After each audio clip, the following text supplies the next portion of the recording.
Hey everybody, Editing Ben here. Just coming in to let you know that the last game we're looking at has a lot of flickering colors and stuff, so if you have photosensitivity issues or epilepsy or whatever, might want to sit it out. The first four are okay, but the last one I wasn't so sure, so I figured I'd just give a warning. But anyway, thanks for watching.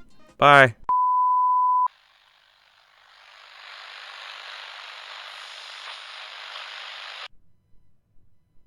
Hey folks, welcome back. I'm burnt out, man. I got nothing in the tank. Have you ever felt that way? Like you got that creative itch, but whenever you try to take advantage of it, you just... I don't paint. But you know what makes me feel better when I'm struggling with burnout? Making fun of other people's artistic endeavors. That's right, you should feel bad for putting yourself out there and trying to make something. You fucking idiot. Man, the future really is crazy. We got widespread diseases, the beginning of the singularity, and the ocean is slowly but surely gobbling up every square inch of standable land. But on the bright side, we have the internet, where anyone, no matter who they are, how much money they have, can post whatever they want. Baahubali 3 film है कोई पकोड़ा नहीं है जो तल के बाहर निकाल दूं अब आपकी वजह से मुझे I'm sure this is sick if you know what they're saying. Jokes aside, the cool thing about the modern internet is the fact that so many creative people get to share their art, music, comedy, and so on with the whole world with relative ease. It's still tough for sure, but it's easier than ever to make a name for yourself if you have talent worth sharing. And that is definitely the case when it comes to video games. Gone are the days where if you wanted to play a video game, you had to go to the store, spend a quarter of your paycheck, and hope to God that it's not the worst thing you've ever played. With the rise of indie video game development, literally hundreds of amazing games come out on a regular basis that don't break the bank and provide a comparable, if not better experience than AAA developers. Shovel Knight, Blasphemous, Wizard of Legend, Binding of Isaac, Hollow Knight, Guacamelee, A Hat in Time, Into the Breach, Inside, Lone Survivor, Machinarium, House Flipper, Hotline Miami, Shovel Knight, Skatebird, Stardew fucking Valley, man. Mario who? But if there's anything I've learned in this suffering of an existence, it's that everything has consequences. Sure, you know, big developers don't have as much of a monopoly on the game industry as they once did, but it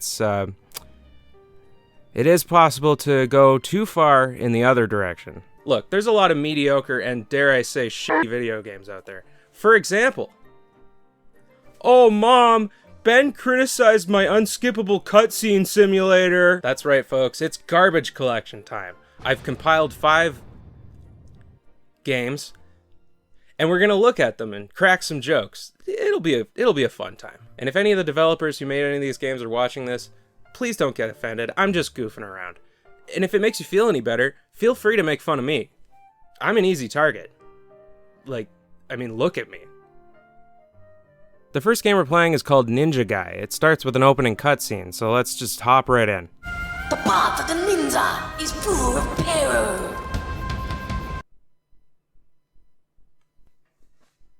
It's pronounced peril. And I know you know that. So anyway, with my life irreversibly changed, let's hop into the tutorial level. I guess the objective is to find Cow Sensei. I can't wait to hear how he sounds. In a nutshell, Ninja Guy is, I guess, like a hack and slash, sort of. Waves of enemies spawn in and you have to use your various abilities to attack them. Unfortunately, pretty much every ability uses mana which refills by killing enemies, except for your standard attack, in which Ninja Guy must stand completely still and attack in one direction while completely opening himself up to attacks, which is awesome. Anyway, eventually we find Cow Sensei and he's... So good of you to join me. Now, a ninja must be in touch with his inner self to feel his health and focus. Yeah, of course they gave him an Indian accent. I should have predicted that. Sorry folks, my bad. I guess I should have been thinking with the racist part of my brain. Wait, can I rephrase that? I don't have a racist part. So anyway, after you've completed the tutorial, you get to experience everything Ninja Guy has to offer. Fuck yeah, bro. The first level has a Halloween theme for some reason. I don't know. Let's just dive into it. There's no point in stalling. McJungles? Okay, what I've heard worse, I guess. Hello, Ninja Guy.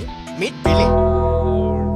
No. Boy, I sure hope that nobody in this game speaks with an accent that would impede their ability to say Billy correctly. Also, I think it would have made more sense if he was a goat, because his name's Billy. See? There's a family-friendly joke that isn't Racist. Okay, look, I'm sorry. I know I've spent the whole time talking about the voice acting instead of the gameplay, but like, can you blame me? I went into this blind, man. Anyway, if you can believe it, the gameplay is fucking garbage. In this level, Ninja Guy is tasked with protecting Kao Sensei's nephew Billy from the various skeletons and pumpkins and spiders and whatnot. And the rest of the game is largely similar. You walk around a bunch of Super Monkey Ball levels fighting waves of enemies. The game has zero flow. Like I said, all of your attacks drain your special meter aside from your default attack. Even the attack you perform when running and pressing the default attack button takes mana. The problem with this is that your default attack is fucking useless. You're completely open to attacks when you're standing still. I find the best way to do it is to wait until a bunch of enemies are grouped together and then throw a shuriken at them. It uses mana, but the amount of guys it kills refills your meter enough that you can do the spinny attack, i.e. the only useful attack in the game. And don't you worry, I know you were all thinking it, Ninja Guy says things. Ninja never look back. You make a ninja angry. Extra right. It's tail time. We here at Idiot Ben International would like to formally apologize to the people of Japan and India. Racism is bad. If you wish to become more educated on the culture and people of Japan and India, please follow these links. The next game we're looking at is called Agoraphobia. Quote, knock knock. I don't fucking know, man. Because, and say it with me, it wouldn't be a garbage collection without a shitty horror game. That's right. Good job, everyone. I knew you guys listened. You start out in this room where you can interact with stuff. You can turn on the TV. You can turn on the VCR. You can't open the doors, but you can knock on them, which is pretty cool, I think. After very slowly walking around like an asshole for a while, I eventually found a lighter and a key, and when I picked them up, a baby started crying, so that's pretty scary. A key opens a door that leads to another room with a crib, and there's a doll inside? Then who was crying? Little side note, I love how there are pictures and frames all over the place, but they're all like the same 4 pictures repeated. Why does this family have so many copies of this exact same picture of a clown? It's not even really that scary of a clown, honestly. Anyway, after several more minutes of meandering around trying to find one item in the entire room I can interact with, we get transported to a forest with a broken down pickup truck, and then you walk. For a really long time. Not really a long distance, your character just really wants to savor the moment, I guess. I personally would probably be scared and walking quickly, but hey, I mean, everyone's different, right? Who am I to judge? Eventually, we find ourselves in a little cabin full of beds, and don't even think about leaving, because that door locks right behind you. There's a drawing on the table, which is pretty scary when you think about it, because it kind of looks like a kid drew it, but the people's eyes are scratched out, and that's... kids usually draw not scary things, and so that's how come it's scary. What do? Where am I supposed to go? Am I supposed to... am I missing something? What do I... Well, upon loading a previous save, I realized that I was supposed to pick up a candle from the hood of the car so that I could light this candle on the table. Not really sure why the lighter sitting on the table couldn't have done the job, or why I can't even pick it up, but hey, I didn't make the game. Eventually, a pentagram appears on the ground and you have to conduct some sort of ritual that involves placing 5 blocks around the funniest looking fetus I've ever seen. I don't know how to explain this, but it reminds me of a New Yorker. Hey ma, I'm in vitro over here. Forget about it. Eventually, you end up in the darkest room of all time where things just kind of happen eventually. This drawer opens and it has a note in it. Eventually a phone appears and starts ringing, but you can't interact with it. A baby fetus in a jar appears on the desk. You know, as opposed to an adult fetus. I gotta be honest, man, I don't know what to do past this point. Like, I can't even see 90% of this room. The fucked up thing is that this is only like a quarter of the game. There's another hour and a half. Are you insane? Also, one last thing that's kind of funny is that if you quit the game midway through, you get an achievement called You Quitter. You quit the game because you were too scared to finish it. 80% of players have this achievement. Is that it? That's why I quit? Because it was too scary? Alright, well, sure. I'll play along. Does this come off as scared?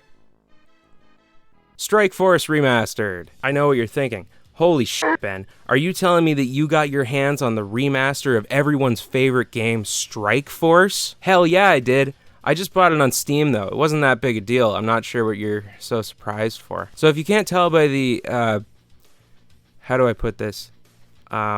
Sandy environment, This game is a military shooter, but don't worry, you play as the good guys. Probably. Let's hop into single player. There's 2 game modes, Desert Thunder and Arctic Storm. Let's start with Desert Thunder. Okay, sorry, I meant Operation Hornet's Nest. And then you hit play. Hey, I mean, say what you will about this game, but it gives you ample time to back out, so I appreciate that. You spawn in the middle of a desert and are tasked with... Alright, there's a guy. Let's end his life because the government told me to. Ha! Got his ass! So now let's, go over here and kill this guy. Okay, sorry, I'll stop dicking you around. What you're supposed to do is infiltrate this enemy base and collect documents or something. Along the way, you'll find brain-dead, vaguely racist-looking enemies, several buildings that are literally exactly the same inside and out, the occasional healing item that you have to crouch jump onto a table to collect. I honestly can't figure out what I'm supposed to do. There's a list of mission objectives, but it's extremely vague and gives you zero indication as to where any of the things you're supposed to find are. And you might think, given that I described the NPCs as brain dead, that this game would be really easy. But trust me, that is not the case. Strikeforce Remastered, much like many of the piece of shit games I've looked at in past garbage collections, implements 2 of my favorite game mechanics: complete and utter lack of invulnerability after taking damage, and zero indication that you're taking damage at all. It creates an incredible smorgasbord of guys shooting at you that you can't see, and your health going from 100 to 0 before you even had a chance to react. The best course of action is to try your best to get headshots from a distance, because if you try and fight a guy closer than like 100 feet away, your health just disappears before your very eyes. But hey, I mean, we haven't even experienced the whole game yet, so let's not get too hasty. Maybe Arctic Storm will be awesome. Yeah, maybe it'll be fucking awesome.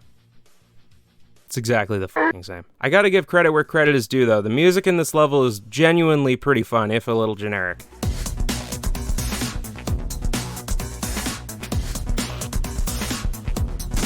Again, it's just like infiltrate, collect something, leave, like who cares? I gotta be honest, when I first played this, I was almost worried that it was gonna be a bust. Like, it's bad, yes, but is it entertaining bad? I wasn't so sure. But then, as I always do in a game when spawned into a huge map, I started walking away from the main part of the level to see how far I can go. And then I kept going. And kept going. And kept going. The map straight up doesn't end. Like, see that tree right there? Here it is up close. It's so funny because I'm used to terrible games rendering assets in way too late, but Strikeforce Remastered takes it in the other direction. But anyway, I'm not getting any younger, so let's check out the multiplayer.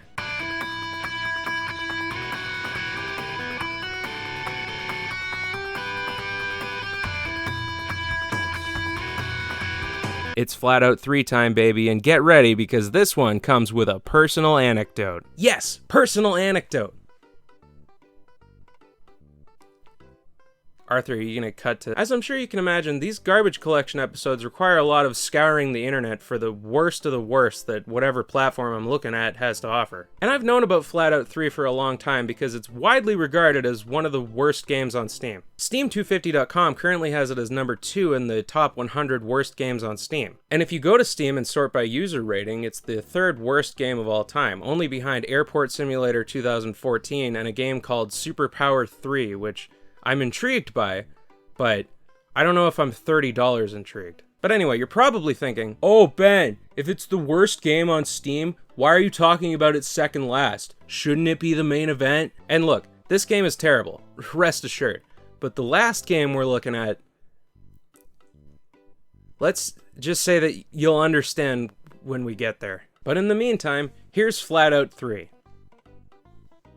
Did I need to say any of that? I probably could have just cut that whole thing out and nobody would have even given a shit. Flat Out 3, Chaos and Destruction, is a racing game developed by good old Team 6, the studio that brought us such classics as Calvin Tucker's Redneck: Farm Animal Racing Tournament, and of course, Alpha Xylon. Who could forget? There's truly a ridiculous amount of game modes here, so I'm only going to go over a few, but let's start with a good old-fashioned race through the suburbs of Detroit. What could possibly go wrong? We pick a car.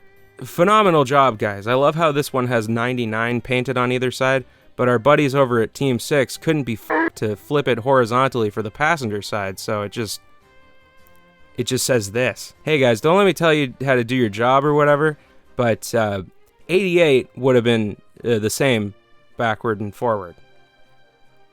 Just putting that out there. You also get a selection of many iconic characters, such as Just in Case.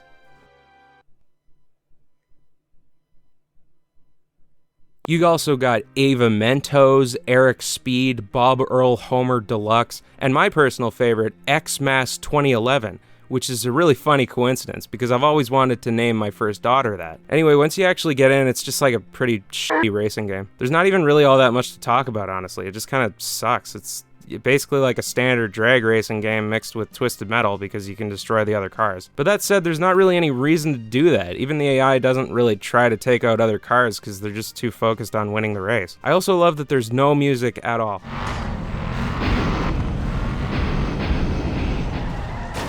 Wow, so immersive. It's like I'm actually recklessly driving through the suburbs of Detroit. Well, thankfully this game has like 15 other game modes, so let's get a sample of some of that. Splat Out, zombie splattering Halloween fun. Well, if there are two things I love, there's zombies, Halloween, and killing zombies. Three things. Yeah, you're killing zombies with a car. Like, what the f did you expect? I like how the zombies are clearly just the other playable characters. For example, feast your eyes upon this clip wherein I am in the process of killing 4 of the same guy. Get it? Feast your eyes? Zombies? There's also like a destruction derby mode and a couple of monster truck modes where you have to destroy school buses, vertical school buses. I don't know, man. Honestly, I'm kind of at a loss for words here. Like, this game sucks, but not really in an interesting way, you know? Calvin Tucker was bad, but like, at least it was funny, right? This game, just plain and simple, flat out, is just... That's funny, I didn't even mean to. Well, everybody, it's been a pretty wild ride so far. Honestly, if you asked me if those 4 games we looked at so far were good, probably say no. But we've got one more game, and nothing can prepare you for what you're about to see. So let's just rip off the Band-Aid, so to speak. And when I say Band-Aid, I mean like a really big Band-Aid right on a spot where you have a bunch of leg hair. It's gonna be bad.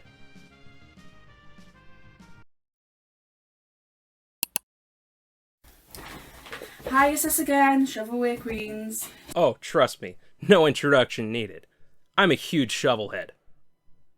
So this game starts out with this weird little live action segment where we see these 2 English girls, who I guess are the shovelware queens, talk about this game they found that they apparently vaguely remember playing in the 90s. So I guess we're going for like a creepypasta type thing, like a lost media haunted game kind of deal. You know what I'm talking about. Also, there's just like text on the screen, and I don't know who is supposed to be saying it or what it means. Cursor keys Z and no options screen.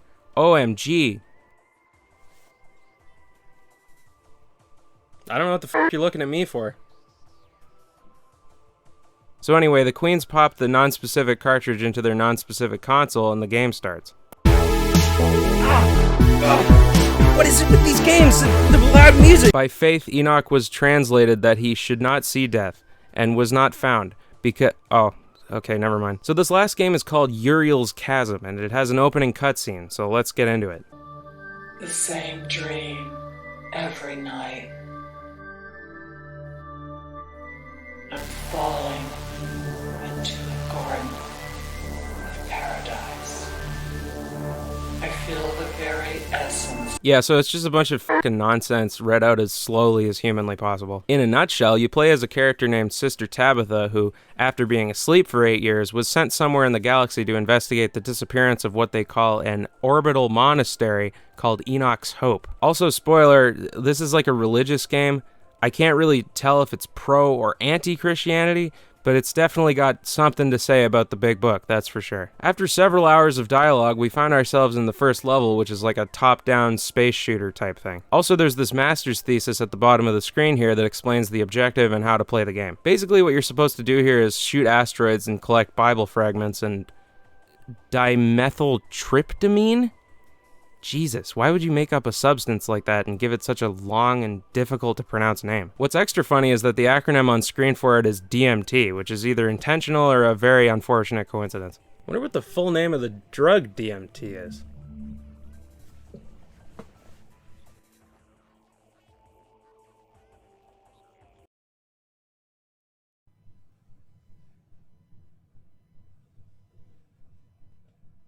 I'm sorry.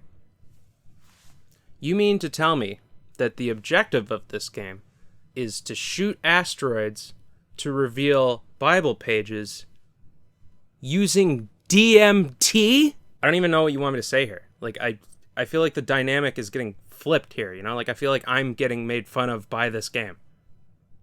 If you can believe it, this is only the first level, so let's just keep it going. After another decade-long nonsensical, unskippable cutscene, we get dropped into this absurdly difficult side-scrolling shoot-'em-up level. See, it's parts like this that make me confused as to whether this game is pro-Jesus or anti-Jesus. Because, like, you're getting shot by floating crosses, but also the main character has a cross on her chest. So, like, what's the vibe here, fellas? Also, I should probably point out that displaying a red cross technically violates the Geneva Convention, so maybe that's why this game became lost media. Anyway, after that, we get another Shovelware Queen segment. I guess the one girl got so upset that she started crying and ran away. And honestly, I don't blame her. This dude comes in and they talk about the game for a while, which I would summarize, but I don't speak British, sorry. The next level is a shitty side-scrolling platformer where the camera is slowly rotating at all times for no reason. Now, you might look at the text on screen that says trees 6 and assume that the objective is to walk around and find 6 trees. And that's a very good guess. But what we're actually looking for is Jesus Christ mid-crucifixion. 6 times. The cross was a tree at one point, I suppose. After that, we get a very lengthy cutscene of the guy from earlier praying, and then this happens.